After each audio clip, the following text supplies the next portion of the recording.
ચાલો આજે ક્રિશા કઈક ક્વેશ્ચન લઈને આવી છે. ક્વેશ્ચન છે ને? ચાલો પૂછજો એ.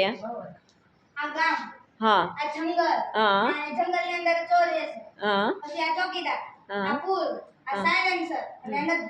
હમ. તો ચોરને ગામમાં ચોરી કરવા જવું હોય તો કઈ રીતના જાય? તો ચોર જો અહીંયા પોગે ને તો સાયલેન્સર તરત વાગે અને ચોકીદાર સૂતો હોય તો ઉઠી જાય પાછો તેડીને મૂકે. એવી રીતે 3-4 વાર ચોર અહીંયા આવે છે અને ચોકીદાર તેડીને મૂકી આવે છે. તો એને ગામમાં ચોરી કરવા જવું હોય તો કઈ રીતના જાય? કઈ રીતના જાય? બરાબર. આ ચારે બાજુ સાયલેન્સર છે પુલની અને ફરતી નદી છે. બરાબર. કઈ રીતે નદીમાં તરીને જશે કા? કેવી રીતે જશે? નદીમાં પણ મોટી મોટી મગરો છે એને ખાઈ જાય. એવું છે? હાલો વિચારો કઈ રીતે જશે? એનું પર પગ દઈને જશે. ઈ તો એટલે ખાઈ જાય મગર કેટલી મોટી હોય. હે?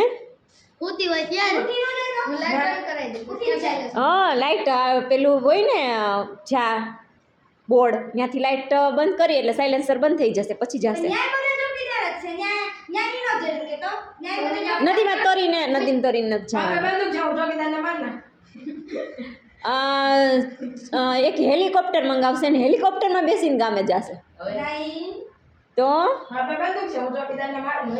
ચોકીદારને મારીને જાય. જો આની આગળ બંદૂક છે.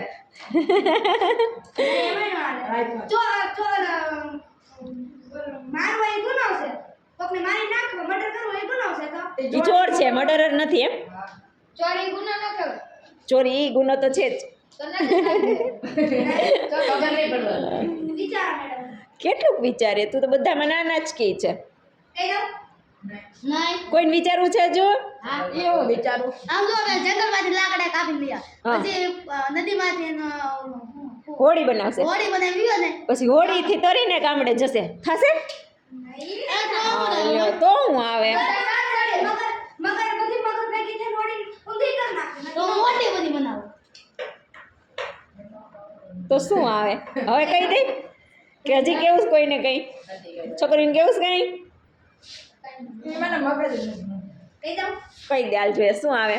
ચોર છે ને આમ પાછળ આમ હાલશે એટલે ચોકીદારને એમ થાય કે આ ચોર જંગલમાં કોક ગામનો માણસ છે જંગલ બાજુ જાય તો તેડી ગામમાં મૂકી આવશે. ગામમાં ચોરી કરે પાછળ આમ ગામ બધું જાય તો ચોકીદારને એમ થાય કે ચોર પાછળ તેડી જંગલમાં મૂકી કરી દીધો. સહી. ચોકીદાર છે ને એનામાં બુદ્ધિ નહોતી. ચોકીદારને ખાલી એમ જ હતું કે આમ જાતા હોય ને આમ મોઢું હોય ને એ ગામના લોકો હોય ને બીજી બાજુ મોઢું હોય એ ચોર હોય એટલે મન થાય ને મૂકી આવવાનું. કા એવું થોડું હાલે? હવે આવું ન હોય. એમ જ હોય.